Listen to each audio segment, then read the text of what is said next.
Alkitab sangat detail bahwa dikatakan bahwa ini ya kain ya, dikatakan kain peluh ya, kain penutup aja.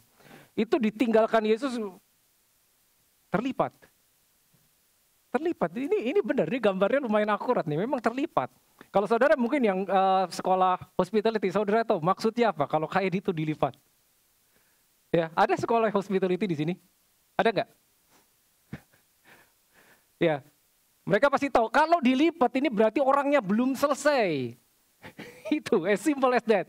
Jadi kalau mereka yang sekolah di hospitality mereka tahu. Jadi kalau kayak pergi ke resto gitu saudara makan lalu saudara lipat itu apa itu namanya kayak apa bahasa Indonesia itu? Ya napkin ya serbet atau apa. Taruh itu piring nggak akan diberesin karena mereka akan tahu oh ini berarti orang belum selesai, dia akan balik lagi. Makanya judulnya ini persis banget, I'll be back. Luar biasa, Alkitab benar-benar mencatat bahwa itu dilipat. Sempat-sempatnya Yesus belum keluar, tar dulu saya lipat dulu baru dia keluar. Tapi itu ada maksudnya saudara, ya I'll be back. Ya kita akan belajar, saya akan cepat hari ini karena kita masih ada Holy Communion. Yes, nah kalau saudara yang Jumat kemarin datang, ya kita ibadah outdoor ya, ibadah padang. Ya, kita sudah tahu bahwa kenapa Yesus harus mati, kenapa Yesus harus mencurahkan darah, kenapa dia harus bangkit lagi. Kenapa dia harus mati, kenapa matinya harus disalib. Nah, hari ini ada beberapa pertanyaan juga. Cuman saya nggak bawa coklat hari ini. Jadi buat saudara yang bisa jawab, nanti minta coklat sama kalau nggak Malvin, Pak Irwan tuh, tim ibadah raya. Mengapa Yesus harus bangkit? Itu pertanyaan pertama. Yang kedua, apakah tidak bisa ia dari kematian langsung naik ke surga? Ya kan kita tahu dia mati. Ya kita tahu Jumat kita merayakan kematian, lalu Minggu kebangkitan. Tapi pada saat dia mati, mau naik ke surga, dia naik kembali ke surga tuh. Tapi kenapa dia harus mampir lagi di bumi? Ya kan berjalan lagi di bumi 40 hari kan, saudara ingat itu. Ya. Jadi setelah mati, dia nggak langsung naik ke surga. Bangkit tapi mampir dulu di bumi 40 hari. Nah pertanyaannya kenapa? Apa nggak bisa habis dari kematian langsung naik ke surga? Ya itu, paling nggak 2 pertanyaan saya berikan kepada saudara. Nanti minta coklat sama Malvin. Seperti itu.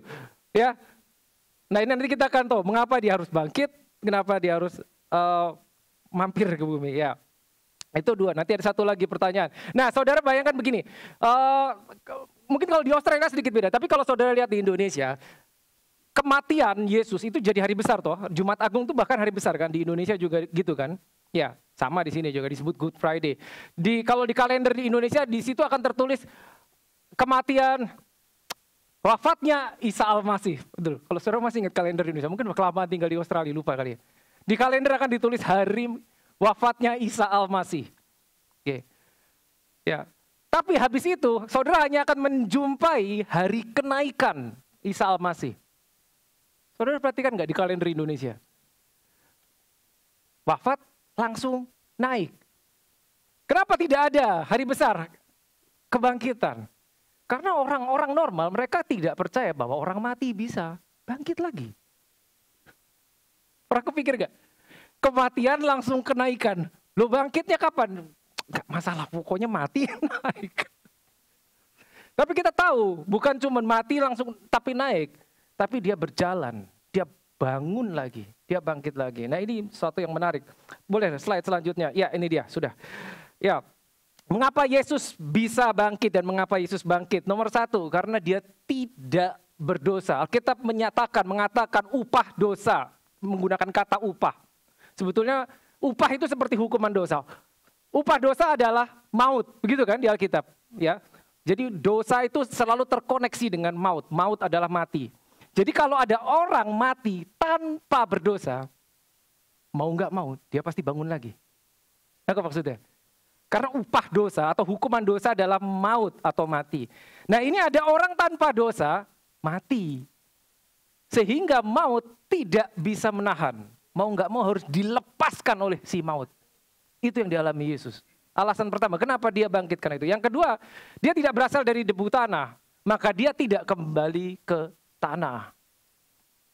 Ya, begitu dia mati, harus dilepas. Oke, berikutnya. Nah, saya akan kembali ke Kejadian. Ya, kalau saudara yang mengikuti seri, kita ada di seri Manusia Baru, bahkan dari seri yang lama nanti sampai seri The Kingdom of God, ya, saudara akan terus bolak-balik ke kitab Kejadian. Nah, Kejadian 3, waktu minggu lalu saya sudah sharing ayat yang ini, Kejadian 3, ayat 15. Nah, ini adalah percakapan setelah manusia jatuh ke dalam dosa, ya. Ketahuan manusia jatuh ke dalam dosa, lalu Tuhan muncul dan berkata kepada iblis yang menyamar dalam bentuk ular. Ini kalimatnya. Dikatakan demikian, akunya ini huruf besar ya, aku ini God, Allah Bapa, akan mengadakan permusuhan antara engkau, ini ngomong sama ular, dan perempuan ini. Ya kan, saudara tahu ceritanya, perempuan itu diperdaya oleh ular. Antara garis bawah ini, yang kuning, perhatikan, keturunanmu dan keturunannya, berarti keturunan wanita dan keturunan si ular. Ya, kalau saudara minggu lalu ada di sini, saudara tahu siapa keturunan si wanita, siapa keturunan ular. Oke, keturunannya akan meremukkan kepalamu dan engkau akan meremukkan tumitnya. Jadi si ular atau iblis tahu, oh suatu saat saya akan kalah nasibnya. Karena dibilang, keturunan si wanita ini akan meremukkan kepalamu. Dia tahu suatu saat dia akan dikalahkan, cuman dia nggak tahu kapan itu dan siapa keturunan wanita itu. Jadi si ular berpikir, siapa nanti yang akan mengalahkan saya? Nah, saya akan bawa satu slide yang hanya ilustrasi saja, boleh nextnya. Sayang ini saya nggak jalan, jadi saya harus minta tolong di belakang untuk ganti slide. Ya, yang berikutnya ada gambar. Nah, saya temukan ini gambar menarik. Oke, ini hanya ilustrasi berarti. Saya udah tulis ya, ini hanya ilustrasi. Kenapa? Karena bisa dibilang gambar ini tidak terlalu akurat, tapi menarik. Ada benarnya, tapi ada tidak benarnya. Pertama, begini. Lihat saudara. Antara keturunan ular dan keturunan wanita. Ini keturunan wanita. Betul kan? Ya, dia lahir dari seorang wanita. Dia tidak lahir dari seorang pria, makanya virgin birth. Ya, seorang perawan bisa melahirkan, maka disebut keturunan wanita. Ini dia. Nah, ini keturunan ular. Jadi sudah dijelaskan dari kitab Kejadian akan ada pertempuran, pertarungan, permusuhan yang tidak bisa diperdamaikan, makanya disebut enmity antara ini keturunan wanita dan keturunan ular. Nah, saya sebut ini ilustrasi saja. Nah, kenapa?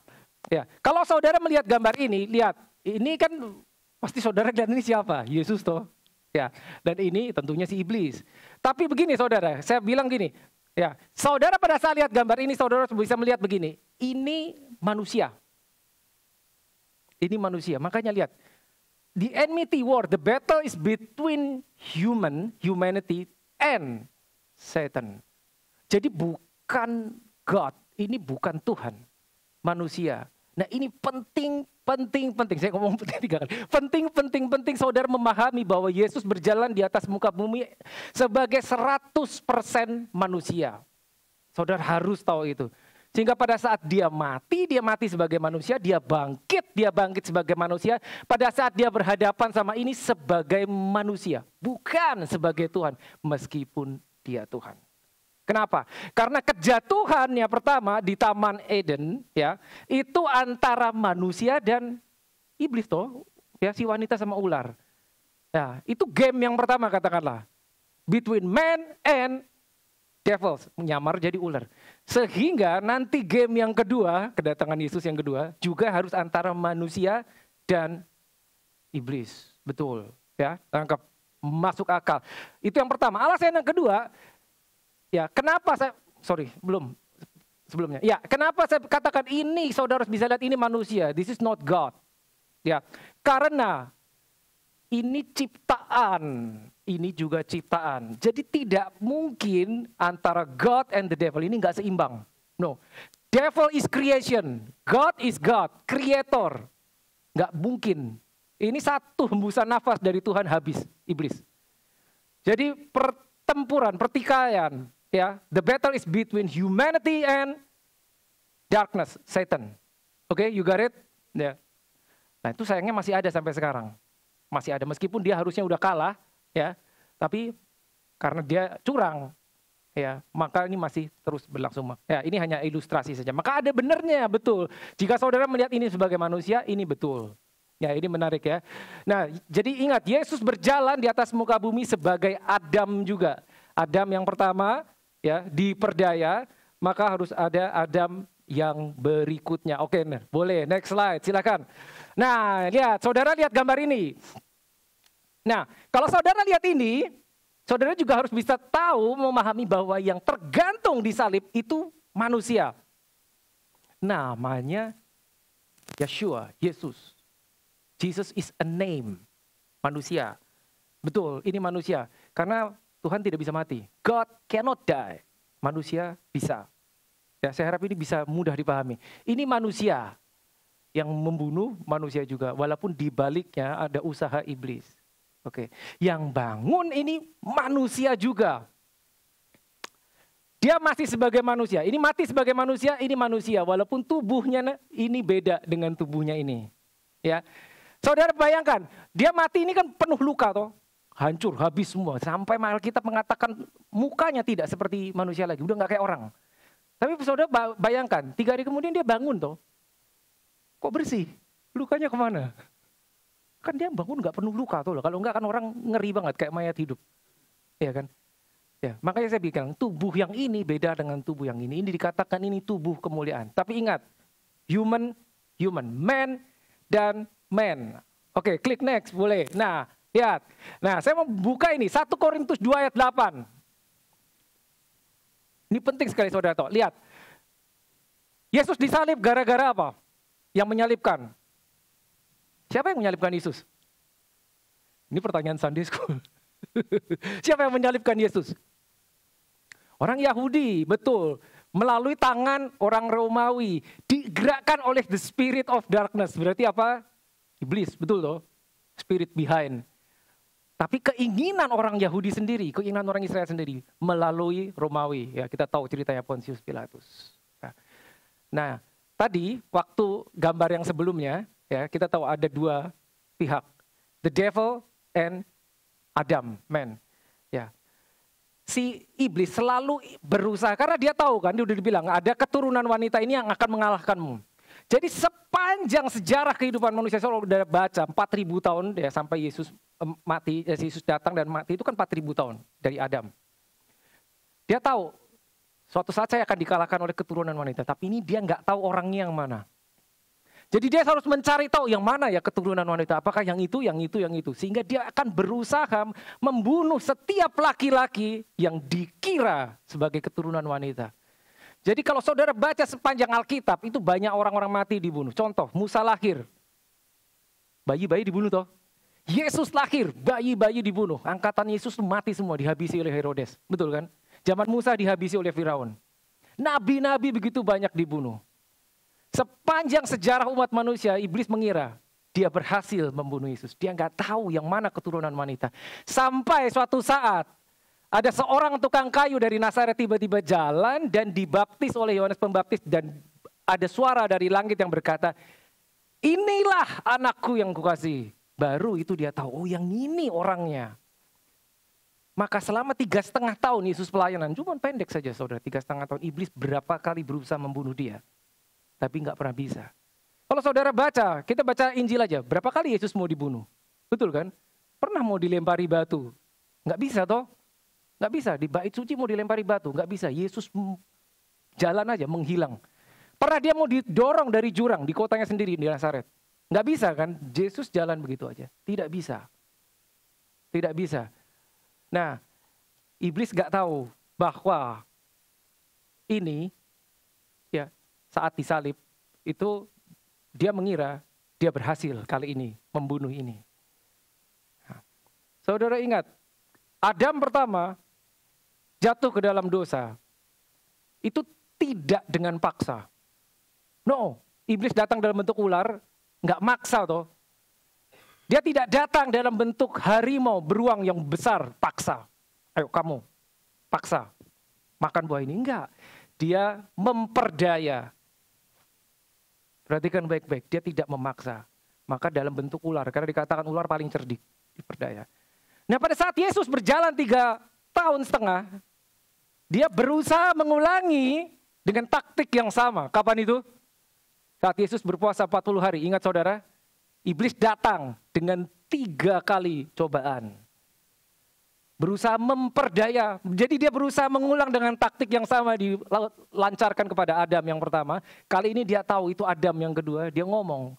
Pada saat Yesus berpuasa 40 hari dia tahu Yesus lapar. Dia bilang, jika engkau anak Allah ubah batu ini menjadi roti. Ya pasti saudara ingat cerita itu. Tapi kali ini Adam yang kedua tidak terperdaya. Meskipun dia lapar. Dia nggak ubah batu itu jadi roti. Kalau mau Yesus bisa ubah iblis jadi roti. Betul, lebih ya benar. Tapi enggak. Karena kalau dia nurut, dia jatuh seperti Adam yang pertama. Nah kali ini settingnya lihat. Iblis pikir, oh kali ini berhasil. Mati, Yesus mati. Mati beneran ini saudara, bukan pura-pura mati. Nah ini menarik sekali, iblis nggak tahu. Lihat, baca ini. 1 Korintus 2 ayat 8. Tidak ada dari penguasa dunia. Siapa penguasa dunia? Ya, the devil, setan. Yang mengenalnya, yang mengetahui dia. Sebab kalau sekiranya mereka mengenalnya, mereka tidak akan menyalibkan. Maksudnya apa? Begitu disalibkan, mereka mengira mereka menang. Tapi satu hal yang mereka nggak tahu, kalau 3 hari bangun lagi. Itu dia nggak tahu. Iblis nggak tahu. Dia cuma pikir pokoknya harus dibunuh yang ini. Karena jika tidak, dia akan meremukkan kepala. Ingat kan? Jadi dia berusaha membunuh. Dipikir dia berhasil. Tapi satu yang dia nggak tahu, kalau ini 3 hari kemudian orang yang sama bangun lagi. Itu dia nggak tahu. Alkitab yang ngomong. Jika mereka tahu, mereka tidak akan menyalibkan. Maksudnya mereka tidak akan membawa Yesus naik salib. Jadi yang dikira sebagai kekalahan, itu membawa kemenangan. Slide berikutnya. Ya. Tadi saya katakan mereka tidak bisa membunuh Yesus. Lihat. Yohanes 10 ayat 18, Alkitab mengatakan jelas. Yesus yang ngomong, no one takes my life. Gak ada yang bisa mengambil nyawaku. Lihat. But I lay it down on myself. I have power to lay it down and I have power to take it again. Aku punya kuasa menyerahkan nyawaku, aku punya kuasa ngambil lagi. Jadi pada saat Yesus tergantung di salib, itu tidak akan terjadi jika dia tidak menyerahkan diri. Nangkap ya saudara? Saudara ingat sebelum Yesus ditangkap, di taman lagi, bukan Taman Eden, kali ini settingnya Taman Getsemani. Ya, Yudas Iskariot, ya, salah satu muridnya mengkhianati dia, kita tahu, datang dengan para pasukan. Yesus maju dan dia ngomong begini. Ingat saudara ceritanya, siapa yang kalian cari? Ini pasukan-pasukan bersenjata.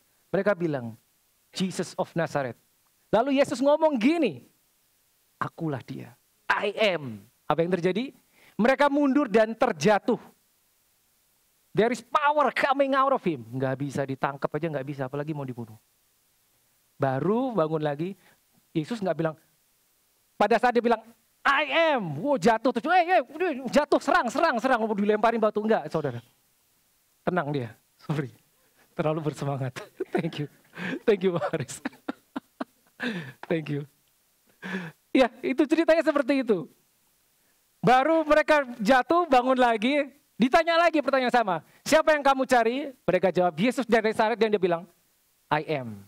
Dia menyerahkan diri, baru itu bisa ditangkap. Gitu kan.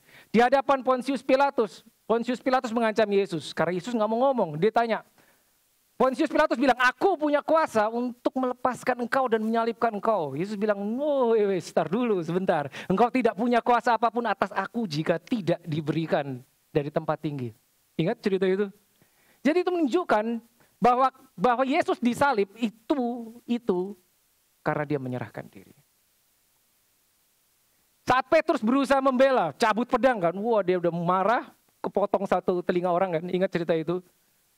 Yesus bilang sama Petrus, udah, sarungkan pedangmu. Ini kalimatnya. Sangkamu aku tidak bisa memanggil 12 legiun malaikat, 12 legions of angels. Kalau aku mau, aku bisa berdoa kepada Bapakku akan mengirim 12 legions of angels. Saudara tahu berapa jumlahnya 12 legion? Satu legion berapa? Satu legion berapa orang? Ada yang tahu? Satu legion itu berapa orang? Siapa yang pernah di militer? One legion itu 6.000 orang. Berarti kalau 12 legion berapa? 72.000. Nah bayangkan kalau mau ditangkap Yesus tinggal teriak sama Bapa, dikirimkan 72.000 malaikat. Bubar. Nggak jadi disalib. Nggak jadi. Saudara tahu kemampuan one single angel. Satu malaikat bisa berbuat apa? Tahu kemampuannya? Saudara boleh baca di Chronicles, baca di Yesaya, cerita yang sama. One day, one single angel, satu aja. Satu malaikat dikirim menghabisi 185.000 pasukan Assyrian. Satu malaikat cukup. Cukup satu. 185.000 pasukan musuh habis. 72.000. Bubar. Nggak jadi disalib. Tapi karena bukan itu planningnya, jadi dia menyerahkan diri. Udah, aku biar ditangkap. Petrus nggak tahu, ya. Nah, ini fakta-fakta yang saya mau share sama saudara. Ya, but ada yang lebih luar biasa. Adalah ini, next slide please. Nah, tadi saya bawa gambar ya, sayang saya nggak bisa bolak-balik cepat. Antara Yesus mati di salib dan Yesus bangun. Yesus bangkit hari Minggu toh. Dia mati hari Jumat, ya walaupun banyak perdebatan, karena dibilang 3 hari 3 malam, nah Jumat ke Minggu kan nggak sampai 3, saya nggak akan bahas itu. Nanti kalau saudara ikut saya kasih tahu. Ya, Jumat, katakanlah Jumat ke Minggu, Jumat dia mati, Minggu bangkit.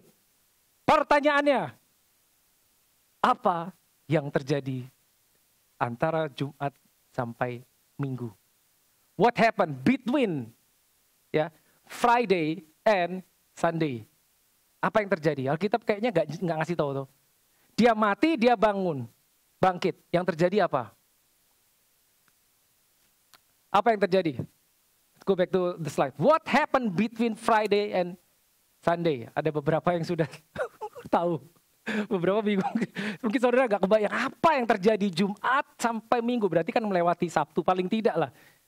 Melewati Sabtu, ada apa? Tiba-tiba Minggu bangkit, wah dia bangun semua udah bersih, udah nggak ada luka semua, udah hilang lukanya. Bahkan bukan cuma itu, dikatakan di Alkitab murid-murid berkumpul, tiba-tiba pintu terkunci, jendela terkunci, Yesus muncul, bisa nembus tembok. Apa yang terjadi? Boleh next slide please. Lihat, ada clue-nya di Efesus 4 ayat 9. Bukankah ia telah naik? Ia ini huruf besar. Ia ini Yesus. Dikatakan ini. Rasul Paulus sangat tahu persis apa yang terjadi. Lihat, bukankah Yesus telah naik berarti bahwa ia juga telah turun ke bagian bumi yang paling bawah atau hell. Tempat orang mati, Hades. Berarti pada saat dia mati, setelah dia mati, sebelum dia bangkit, dia turun. Turun, mati beneran ini saudara. Ya. Fisik dia mati, in the spirit dia mati, dia harus turun ke neraka. Ngapain? Ya, between ini sama ini, dia harus turun ke sini. Ini Jumat, ini Minggu, di antaranya dia harus turun ke bawah. Nah, seperti saya katakan saudara, begitu ini dia mati, apa yang terjadi? Kan ada gempa bumi, tahu, segala langit tiba-tiba gelap, siang bolong langit gelap. Saudara boleh baca Alkitab. Begitu dia mati, it is finished, ya. Dia teriak dan menyerahkan nyawanya. Seluruh neraka bersorak-sorai. Ilustrasi aja, kurang lebih gitu. Mereka bersorak-sorai karena mereka mengira kita menang lagi. Mati, kayak nonton film, jagoannya mati di tengah-tengah. Tapi mereka nggak tahu. 3 hari lagi banget. Mereka lagi pesta, katakanlah begitu. Dia lagi pesta di neraka, terjadi pesta pora. Tiba-tiba di tengah pesta, bangun. Loh, kamu kok bisa bangun? Tidak tahu, tidak satu pun mereka nyadar bahwa yang ini mati, bangun lagi. Begitu bangun, apa yang dilakukan Yesus? Apa yang dilakukan Yesus? Next slide please. Lihat, Kolose 2 ayat 15. Ia telah, bukan akan, berarti sudah terjadi toh. Ya, lihat Rasul Paulus ya, dia tahu. Ia telah melucuti pemerintah dan penguasa-penguasa kegelapan. Begitu dia bangun, dia mengalahkan mereka, merampas segala kekuatan, melucuti. Kapan ini terjadi? Ini terjadinya di bawah. Antara Jumat sampai Minggu. Dan menjadikan mereka tontonan umum dalam kemenangannya atas mereka. menjadikannya tontonan umum. Saya kasih ilustrasi begini. Zaman dulu kalau saudara baca perjanjian lama, dua negara, dua kota yang berperang. Pihak yang kalah, ya, itu rajanya biasanya ditangkap oleh pihak yang menang, lalu diarak keliling kota, terbelenggu, diarak supaya seluruh rakyat lihat. Itu diarak, ditangkap, diikat, ya, mungkin udah luka-luka, diarak keliling kota. Supaya apa tujuannya? Semua rakyat lihat. Nah, kenapa harus begitu? Supaya memberikan rasa aman. Nih loh, musuhnya sudah tidak punya kuasa lagi. Maka semua orang bersorak-sorai karena mereka tahu sekarang kita aman karena musuhnya sudah tidak punya kuasa. Itu dilakukan oleh Yesus. Lihat, menjadikan mereka public show, tontonan. Parade, musuh diarak. So don't miss the parade. Karena musuhmu sudah kalah. Gitu. Itu yang dilakukan antara Jumat sampai Minggu. Apalagi, satu lagi. Lihat. Wahyu 1 sampai 18. Wahyu 1 ayat 18. Yesus berkata, aku telah mati. Berarti dia mati beneran ya Jumat ya.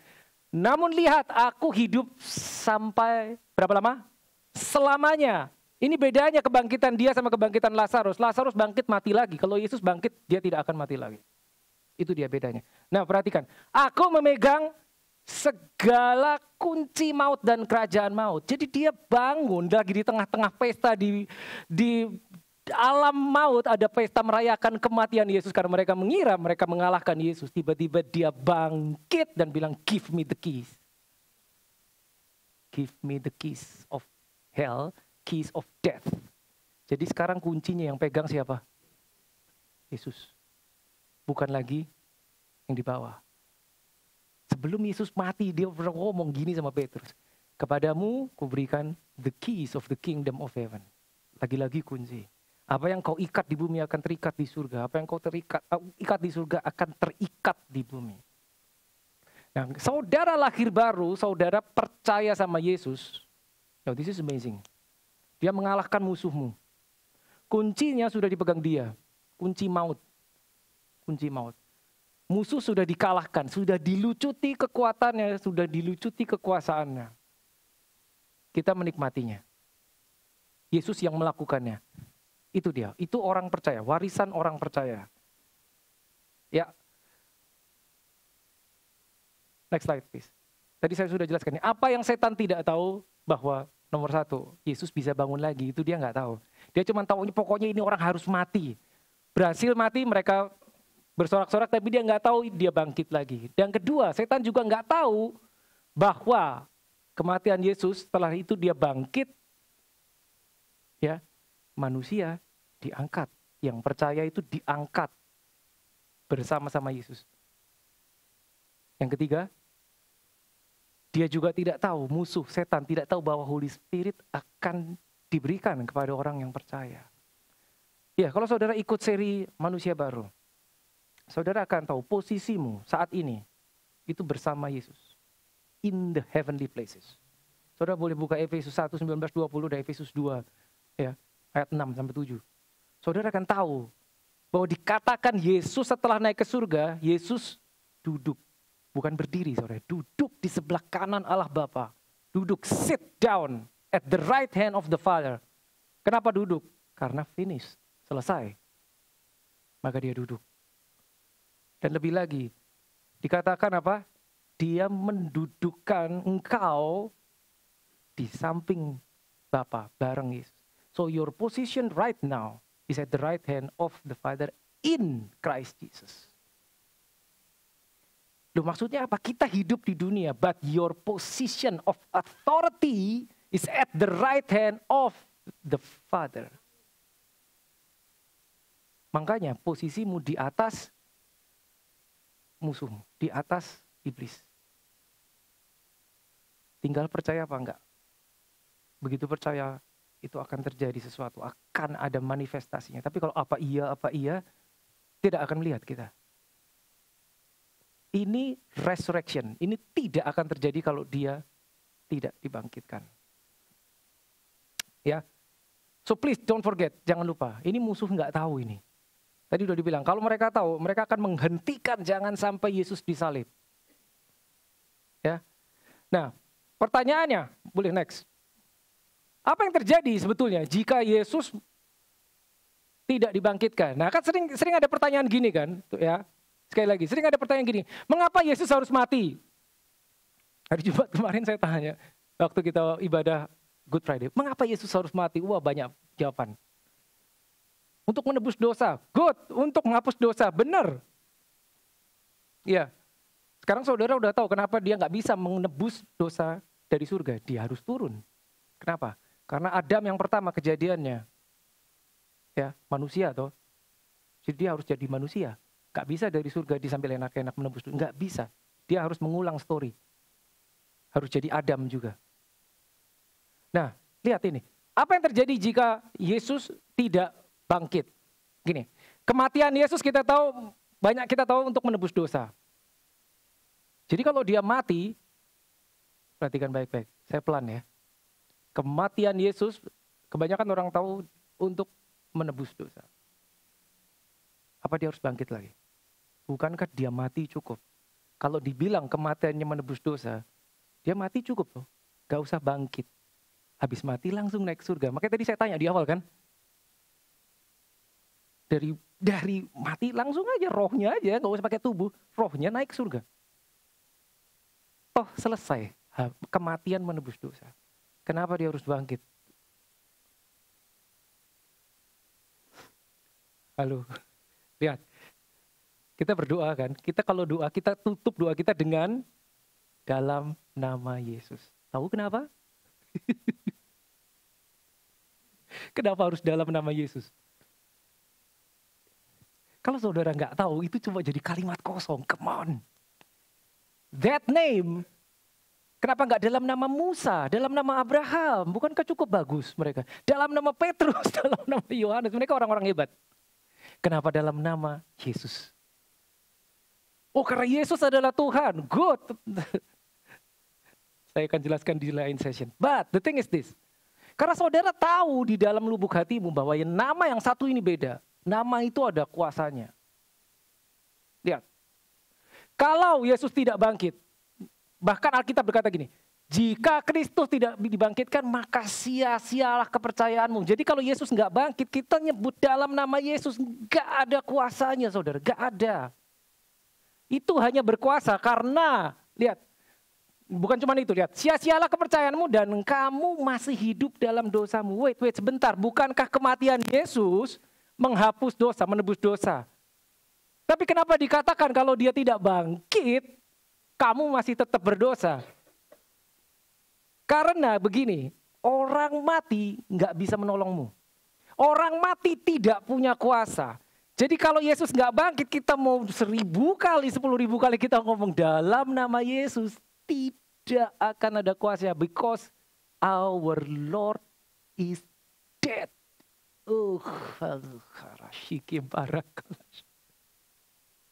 Itu yang buat beda. Itu yang buat beda. Pada saat kita sebut, in the name of Jesus, Jesus is your Lord. Engkau percaya kan sama Yesus? Itu orang hidup yang kamu percayai. Yang punya nama itu Yesus. Yang dari Nazaret yang disebut the Christ, Jesus Christ of Nazaret itu hidup. Pernah mati tapi hidup sampai sekarang. Sehingga kita berdoa, kita menaikkan pujian penyembahan, bahkan kita berseru minta tolong, dia bisa nolong karena masih hidup. Oh, glory to God. Kalau dia nggak bangkit, kita cuma doa sama orang mati. Jelas ya? No power. No power. Siapa yang pernah berhadapan sama roh jahat? Yang pernah berhadapan sama setan? Roh jahat, siapa yang pernah? Saya pernah cerita, saya pernah soalnya head to head. Pada saat saudara berhadapan, jika saudara berhadapan atau ketika, atau no. If you are facing demons, atau saya ganti kalimatnya, when you are facing demons, apa yang kakak saudara lakukan? Nah, saudara kan pakai dalam nama Yesus, saudara usir dulu, gitu kan? Ya. Saya tanya, Dalam nama Yesus aku usir kau. Gitu. Kita mengusir, kita tahu, oh saya diajarin, saya punya kuasa atas roh jahat. Terus saudara praktek.